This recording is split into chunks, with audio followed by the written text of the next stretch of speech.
പറയൂ ദിവ്യേ. ആന്റി, കാര്യങ്ങളൊക്കെ നമ്മൾ ഉദ്ദേശിച്ച പോലെ വന്ന് നിൽപ്പുണ്ട്. എന്നെ അന്വേഷിച്ച് അമൃത വീട്ടിൽ വന്നിരുന്നു. എന്നിട്ട് അവള് വിവരങ്ങളൊക്കെ അറിഞ്ഞോ? അറിഞ്ഞു മാത്രമല്ല, അറിഞ്ഞ് ഞെട്ടിത്തരിച്ച എന്റെ അടുത്ത് വന്നത്. പാതി ജീവൻ വഴിക്കായെന്നാ തോന്നുന്നു. നീ കാര്യങ്ങളെന്ന് തെളിച്ചു പറയേ. ആധാരം വച്ച് ലോൺ എടുക്കാൻ അമൃത കോപ്പറേറ്റീവ് സൊസൈറ്റി പോയിരുന്നു. പക്ഷെ നടന്നില്ല. സെക്രട്ടറി സമ്മതിച്ചില്ല. ഓ, അതേ ആധാരം പണയപ്പെടുത്തി 2 കോടി രൂപ വാങ്ങിച്ചു എന്നല്ലേ രേഖയില്?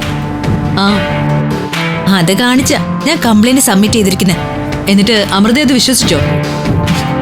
വിശ്വസിപ്പിച്ചു ഞാൻ. 2 കോടി രൂപയ്ക്ക് ആധാരം എനിക്ക് പണയപ്പെടുത്തിന്ന് ഉറപ്പിച്ച് പറഞ്ഞു. അവൾക്കാണെങ്കിൽ ലോൺ എടുക്കാൻ പോകുന്ന കാര്യം ആരോടും പറയാനും പറ്റില്ല. ശരിക്കും എന്റെ ട്രാപ്പിൽ പെട്ടുപോയി അവള്. ഇനി നമ്മുടെ ചൊൽപ്പടിക്ക് നിന്നോളും. നന്നായി മോളെ. ഒരു തരത്തിലും അവളെ രക്ഷപ്പെടാൻ സമ്മതിക്കരുത്. ചുറ്റിനു നിന്ന് പൂട്ടിക്കെട്ടണം. അറിയാലോ, പഞ്ചരത്നം എന്റെ കയ്യിലേക്ക് വന്നാ 1ഉം 2ഉം അല്ല, 25 ലക്ഷം രൂപ ഞാൻ നിനക്ക് തരും. ലക്ഷങ്ങളുടെ കണക്കൊക്കെ ഞാൻ പിന്നീട് പറയാം. ആദ്യം ആധാരത്തിന് കൈവശാവകാശം വരട്ടെ. ഇവിടം വരെ എത്തിയില്ലേ, ഇനി ബാക്കി കാര്യവും ഞാൻ നോക്കിക്കോളാം. പഞ്ചരത്നം എന്റെ കയ്യിൽ തന്നെ വരും. അമൃത എന്റെ കയ്യിലും. അതെ, 25 ലക്ഷം നിനക്ക് കിട്ടുമ്പോ എന്റെ മഹേന്ദ്രന് അമൃതയും കിട്ടണം. ഒപ്പം പഞ്ചരത്നം എന്റെ പേരിലും. ഇനി എന്താ വേണ്ടതെന്ന് ഓരോ ദിവസവും അറിയിക്കാൻ ഞാൻ. ശരി ആന്റി. ചേച്ചി, അത് വേണ്ടായിരുന്നു. 25 ലക്ഷം ഒന്നും കൊടുക്കാന്ന് പറയണ്ടായിരുന്ന. വല്ല 1-2 കൊടുക്കേണ്ട കാര്യമുള്ളൂ. 25 ലക്ഷം തന്ന് എന്നെ ഒതുക്കാന്ന് കലാന്റി വിചാരിച്ചിരിക്കുന്നത്. അങ്ങനെ ഒതുങ്ങാൻ ഞാൻ വേറെ ജനിക്കണം. 25 ലക്ഷം പോയിട്ട് 1 ലക്ഷം പോലും തികച്ചു കൊടുക്കില്ല ഞാൻ. ഇതൊക്കെ ചുമ്മാ ഓഫറല്ല മഹീന്ദ്ര, കൊതിപ്പിക്കും. അല്ലാതെ കാശൊന്നും കൊടുക്കില്ല ഈ കലാവധി.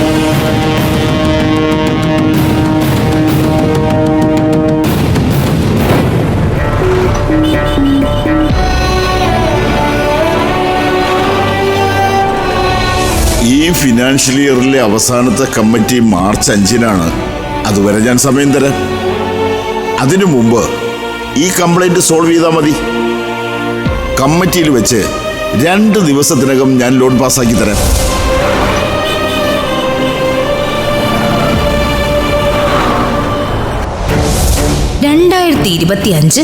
ജനുവരി 16-ാം തീയതി രാവിലെ 10:15 നീ എനിക്ക് ആധാരം പണയപ്പെടുത്തുന്നതും നിനക്ക് ഞാൻ ബൈ ക്യാഷായിട്ട് 2 കോടി ഇന്ത്യൻ രൂപ തരുന്നതും.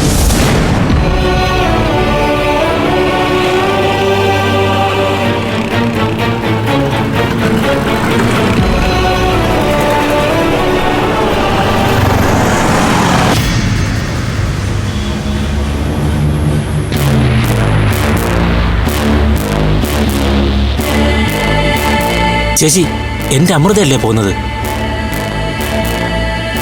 മഹി, നീ കാറേ ചേർത്തങ്ങ് നിർത്ത്.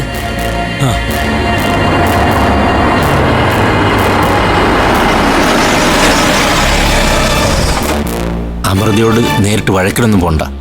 വഴക്കിന് പോവാനോ? എന്റെ അഭിനയം കാണണമെങ്കിലേ നീ ഒന്ന് ഇറങ്ങി വാ.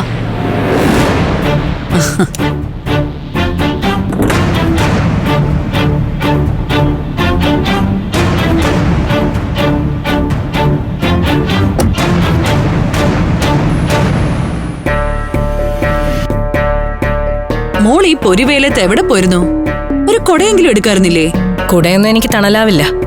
ശത്രുക്കളെല്ലാം ചേർന്ന് എന്നെ വെയിലത്ത് ചുട്ടു പൊള്ളിക്കല്ലേ. ദിവ്യപ്രഭ ചതിച്ചതൊക്കെ അമ്മ അറിഞ്ഞു മോളെ. കഷ്ടമായിപ്പോയി. 1ഉം 2 രൂപയൊന്നും അല്ലല്ലോ, 2 കോടിയല്ലേ. ഇനി അതിന് എന്തു മാർഗം ഉണ്ടാക്കും? അവളോടൊന്നും ചോദിച്ചില്ലേ? ചോദിച്ചിട്ട് വരുന്നതാ ഞാൻ. ആധാരം പണയപ്പെടുത്തുന്ന തരത്തിൽ ആരോ എന്നെ ചതിച്ച് കള്ള ഒപ്പിടുതായിരുന്നു. അയ്യോ, അപ്പൊ ഇനി പഞ്ചരത്നം ദിവ്യപ്രഭയുടെ കയ്യിലാവോ? അങ്ങനെ വിട്ടുകൊടുക്കില്ല ഞാൻ. ഈ നാട്ടില് നിയമവും കോടതിയൊക്കെ ഉണ്ടല്ലോ. ഒരുപാട് കഷ്ടപ്പെട്ടുണ്ടാക്കിയ ഹോട്ടലും പുരയിടവാ. അത് ഞാൻ ഒരിക്കലും വിട്ടുകളയില്ല. ആരൊക്കെ കൈവിട്ടാലും എന്റെ അമ്മയുടെ ആത്മാവ് എന്റെ കൂടെ തന്നെ ഉണ്ടാവും. ആത്മാവിലൊന്നും എനിക്ക് വിശ്വാസമില്ല മോളെ. പക്ഷേ ഞാൻ മോളുടെ കൂടെ ഉണ്ടാവും. ചെറിയ വഴക്കും പരിഭവവും ഒക്കെ ഉണ്ടായെന്ന് കരുതി നീ ഇപ്പോഴും എനിക്കെന്റെ മോള് തന്നെയാ. എന്താപത്ത് വന്നാലും സഹായത്തിന് ഞാനുണ്ടാവും. ദേ, ഞാന് അമൃതയെക്കുറിച്ച് മാത്രമാണ് ചിന്തിക്കുന്നത്. ദിവ്യപ്രഭ ചതിച്ചതാണെങ്കിൽ നിനക്ക് വേണ്ടി അവളെ കൊല്ലാനും മടിക്കില്ല ഞാൻ. കൊല്ലലും തല്ലലും ഒന്നും വേണ്ട. എനിക്ക് വേണ്ടി അങ്ങനെ ഒരു സഹായം ചെയ്യണ്ട. ഫ്ലവേഴ്സ് സ്മാർട്ട് ഷോ ശനി ഞായർ ദിവസങ്ങളിൽ രാത്രി 9:30 ഫ്ലവേഴ്സിൽ.